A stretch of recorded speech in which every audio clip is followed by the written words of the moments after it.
Assalamualaikum warahmatullahi wabarakatuh. Jumpa lagi dengan saya Indra di saluran informasi kepegawaian. Nah, pada kesempatan kali ini saya akan berbagi informasi dengan cara menjawab pertanyaan-pertanyaan yang masuk. Nah, jadi selama channel YouTube saya ini berdiri, pertanyaan yang sering muncul adalah tentang kenaikan pangkat maupun pencantuman gelar. Nah, saya sudah coba untuk menjawab pertanyaan-pertanyaannya di kolom komentar. Tapi memang ya masalah kepegawaian ini kan tergantung situasinya juga gitu ya. Bisa jadi oleh si A ya jawabannya ini sesuai, tapi oleh si B ini karena kondisinya berbeda itu tidak sesuai. Nah tentu jawabannya juga bisa jadi berbeda. Tapi sebelum kita masuk lebih jauh ya, buat yang ingin bertanya seputar kepegawaian, kamu bisa bergabung di grup Facebook aja. Support dahulu dengan menekan tombol terima kasih atau super thanks di bawah, catat tanggal transaksinya, lalu silahkan join link yang akan saya letakkan di kolom deskripsi ya. Kita intro dulu.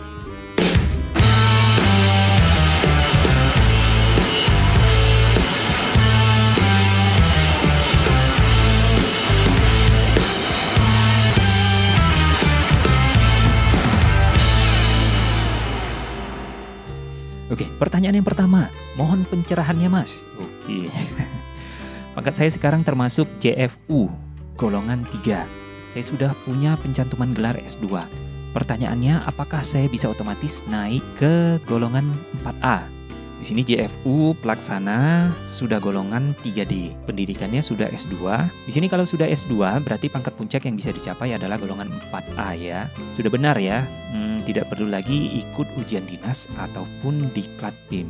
Sudah bisa naik ke golongan 4A dengan prosedur kenaikan pangkat reguler ya, 4 tahun dari TMT pangkat terakhir. Tapi sekedar informasi ya bahwa PNS golongan 3 dan golongan 4 itu PPh-nya berbeda. Pajak penghasilannya berbeda.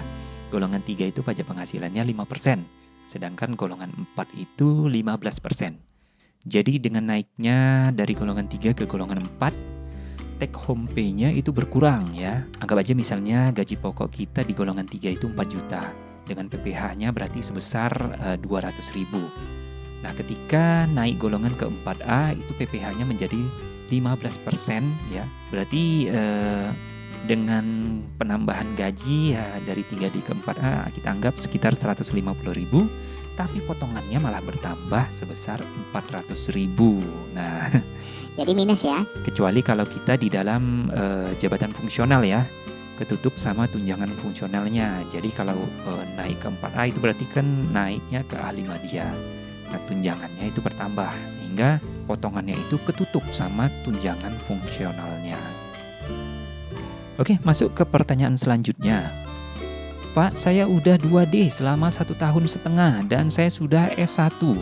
Apakah masih ikut ujian penyesuaian ijazah Pak untuk kenaikan pangkat 3A? Nah, di sini golongan 2D, masa kerja golongannya sudah 2,5 tahun. Pendidikannya S1, tapi tentunya belum didaftarkan ya. Nah, ini pilihan yang saya berikan ya. Pilihan pertama, ketika dibuka ujian penyesuaian ijazah, ikuti aja. Jika berhasil lulus, silakan naik pangkat melalui prosedur kenaikan pangkat penyesuaian ijazah ya. Jadi tanpa menunggu 4 tahun masa kerja golongan dari pangkat terakhir. Nah, jadi bisa lebih cepat ya. Pilihan kedua adalah menunggu sampai dengan 4 tahun dari pangkat terakhir. Lalu cantumkan gelar S1-nya, lalu usulkan kenaikan pangkat reguler ya. Jadi kedua cara bisa ya. Cuman kalau mau lebih cepat ya memang harus ikut ujian PI dengan pilihan yang pertama. Pertanyaan selanjutnya, untuk ijazah apakah dicek melalui PD Dikti? Jadi kalau kita mencantumkan gelar pendidikan gitu ya, gelar pendidikan apapun itu minimal S1, pendidikan tersebut harus terdaftar di PD Dikti karena BKN akan memeriksa sampai ke sana. Dari data-data nama, NPM atau jurusan ya, sampai status mahasiswa pun juga harus diupdate. Status mahasiswanya juga harus lulus ya. Kadang ada statusnya belum lulus, itu tidak bisa, pencantuman gelarnya akan ditolak oleh BKN. Jadi kalau di situ belum update atau misalnya statusnya masih belum lulus, nah mahasiswa tersebut harus mendatangi kampusnya untuk mengupdate ya data PNS tersebut ke PD Dikti.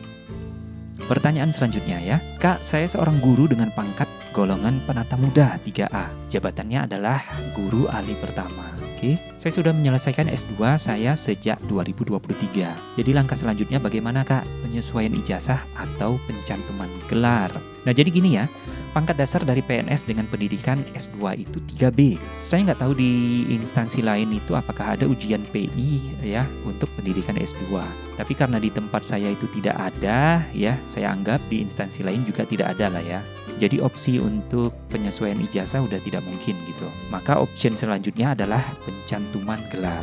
Pencantuman gelarnya dapat dilakukan ketika telah naik ke golongan 3B. Atau saya pernah mendapatkan case gitu ya, pencantuman gelarnya bisa dilakukan 6 bulan ya, 6 bulan sebelum yang bersangkutan itu naik ke golongan 3B. Nah itu sudah bisa dicantumkan. Lanjut, pertanyaan selanjutnya ya. Selamat pagi Pak, izin bertanya. Ini saya sedang kuliah S2, akreditas kampus B, namun akreditas prodi program studinya C. Kebetulan program studi ini baru di wilayah tersebut dan hanya satu-satunya. Apakah bisa saya mengajukan tugas belajar mandiri? Dan apakah bisa nantinya mengajukan PI? Terima kasih. PI ini untuk pendidikan S1 ya, yang mengakomodir PNS golongan 2 untuk naik ke golongan 3. Jadi dalam kasus ini saya menyebutnya pencantuman gelar ya, bukan penyesuaian ijazah.